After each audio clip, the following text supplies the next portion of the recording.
महोदय एवं मेरे प्यारे सभी साथियों जो यहाँ उपस्थित हैं, मेरे तरफ से स्नेह भरा नमस्कार।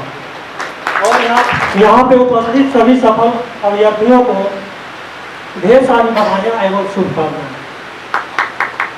मैं बोलना चाहूँगा कि हमारा चयन Bihar police subordinate service commission में, जो कि सार्जेंट और दरोगा का एग्जाम कंडक्ट करती है, उसमें मेरा चयन सार्जेंट में हुआ, जिसको हिंदी में हम लोग परिचारी बोलते हैं। और पूरा नाम यदि उसको बोला जाए तो उसका नाम है रिजर्व सब इंस्पेक्टर, जिसको हिंदी में बोलते हैं प्रारक्ष अवर निरीक्षक। जैसे एसआई लिखते हैं तो एसआई को बोलते हैं सब इंस्पेक्टर।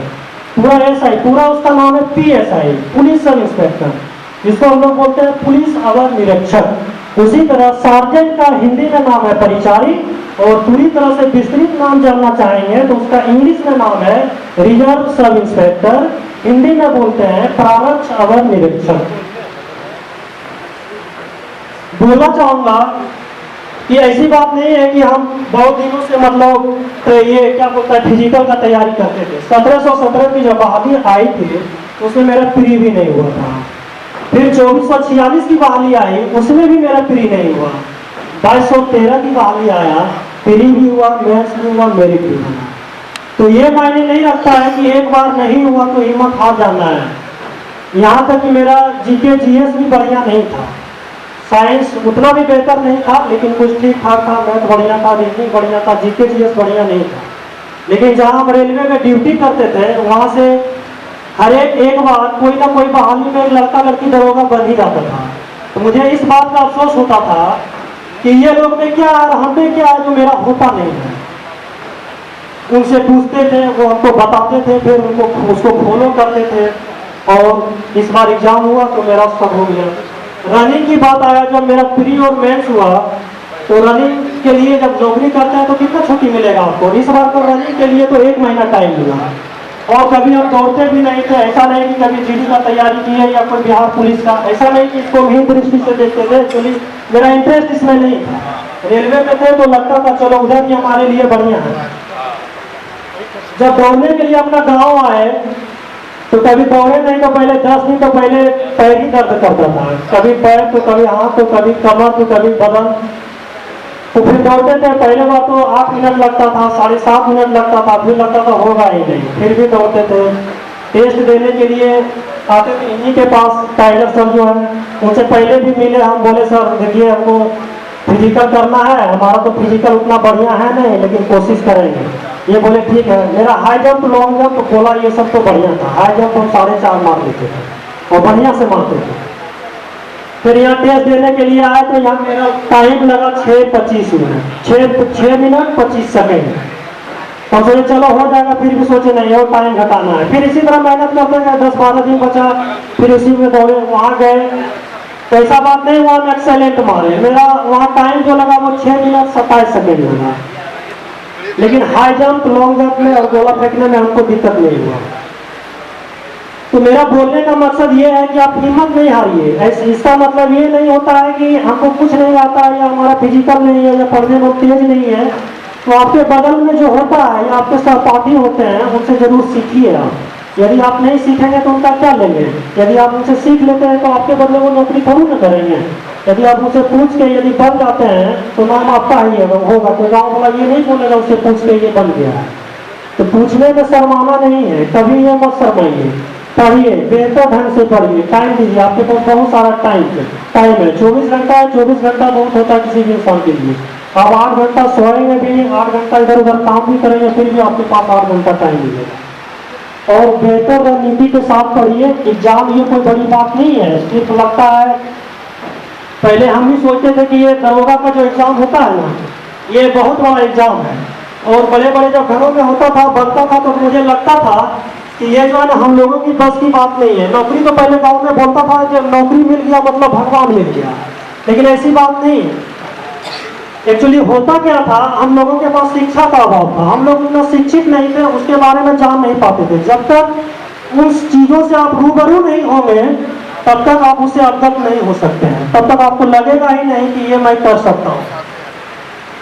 तो पहले जब सोचते थे कि ये दरोगा बन जाता है, बगल वाला दरोगा बन जाता है, तो बोलते थे नहीं उसके घर में पहले से दरोगा है, उसके घर में पहले से नौकरी कर रहे हैं, यही वजह है कि वो भी दरोगा बन जा रहे हैं या उनका नौकरी हो जा रहा है। ऐसा नहीं है। जब हम भी 2010 में वोट दिए और उस समय भी हम 500 में 404 नंबर लाए थे, हम अपने स्कूल में टॉप किए थे।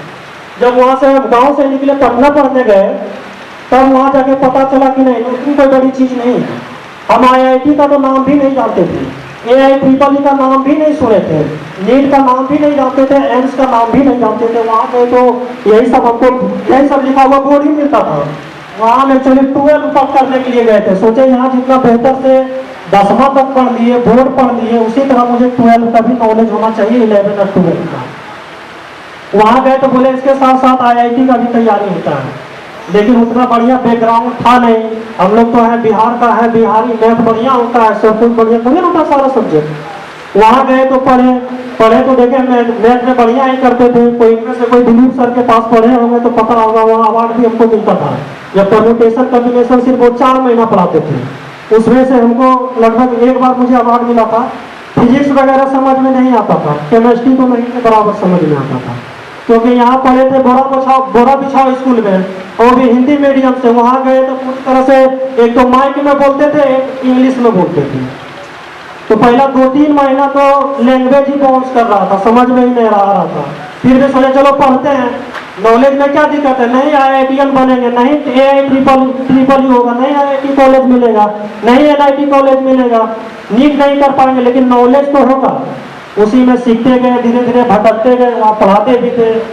फिर ये आपका 2013 में ग्रुप डी का नोटिफिकेशन आया था, भर दिए थे, उसमें हो गया। सिकंदराबाद में ज्वाइन किए थे, फिर उधर रिजाइन किए, फिर पटना बोर्ड ग्रुप डी में ही हुआ था। उधर ट्रेकमैन थे, इधर पोर्टर में हुआ। उसी बीच अपना पढ़ाई करते रहते थे और पढ़ते रहे। इसीलिए हिम्मत नहीं आना है। किन्हीं का नौकरी भी है तो ये जिनके पास नॉलेज है वो स्टेबल नहीं हो जाइए।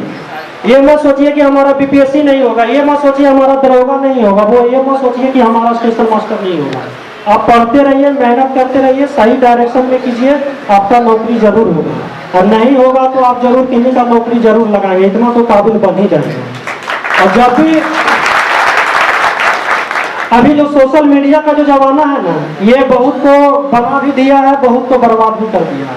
हम लोग जैसे YouTube खोलते हैं ना तो लगता है कि कुछ इससे पढ़ ले, कुछ उससे पढ़ ले। नहीं, ऐसा नहीं करना है। वो ही कोई ना कोई किताब पढ़ के ही पढ़ाते हैं। ऐसा बात नहीं है कि वो जो YouTube पे आके बता देते हैं वो कहीं से लाते हैं, ऐसा बात नहीं। वो भी कहीं ना कहीं बढ़िया बुक लाते हैं, बढ़िया पब्लिकेशन का बुक लाते हैं, बढ़िया राइटर का बुक लाते हैं, और वो उनका कंटेंट इकट्ठा करके वो आपको बताते हैं। आप भी कोशिश कीजिए कि YouTube पे जो बढ़िया पढ़ाए उन्हीं को फॉलो कीजिए। ऐसा नहीं कि वो YouTube वाला वो बुक बता दिया, ये बुक बता दिया, सब खरीद लिए। 1000 बुक खरीदने से बेहतर है कि एक ही बुक को आप 1000 बार पढ़िए। ठीक है, आपके दिमाग में वो एडजस्ट हो जाएगा। और जितने सारे पब्लिकेशन का बुक है उसमें 5 से 10% का डिफरेंस होता है, ज्यादा का डिफरेंस नहीं होता है। तो यदि NCERT बुक कोई लिखे होंगे तो वो मूर्ख नहीं है। हमको और आपको पता होना चाहिए कि NCERT एक ऐसी बुक है जो इवन यहाँ तक कि IIT, NIT, एम्स, JEE वगैरह सब में पूछता है, लेकिन उनको बताने वाला सब उतना बढ़िया बेहतर टीचर नहीं होते हैं। तो जो ऑथेंटिक बुक है उसको फॉलो कीजिए और बार बार पढ़िए और कोशिश कीजिए कि क्वेश्चन बैंक बनाइए, क्योंकि क्वेश्चन बैंक से ही आपको पता चलेगा कि वो आयोग पूछना क्या चाह रहा है, आगे पूछ क्या सकता है।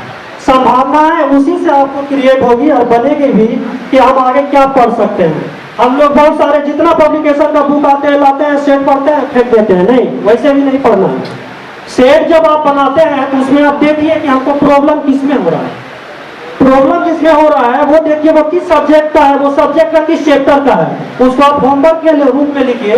5 से 10 क्वेश्चन 100 क्वेश्चन में लिखिए और उसको करके फिर उसका क्लियर कीजिए, बनाइए। यदि आपका 100 में जीके जीएस में यदि 50 आता है, आप वैसा 50 सेट में कर लीजिए, आपका वो 70 और 80 आएगा। बोले जब हम भी सेट मारते थे मेरा 40 से ज्यादा नहीं आता था। हाँ, तो जब 40 आता तो कभी भी फ्यूचर में अंदर होगा और सार्जेंट नहीं बनते। लेकिन सोचे नहीं, पढ़ना है, करना है, क्या दिक्कत है, मेहनत करने में क्या जाता है। यदि बनना अधिकारी हमको है, दरोगा बनना हमको है, तो हमारे बदले हमारे पिताजी, भाई बहन और भाई नहीं पढ़े, हमारे अलावा कोई नहीं ना पढ़ेगा।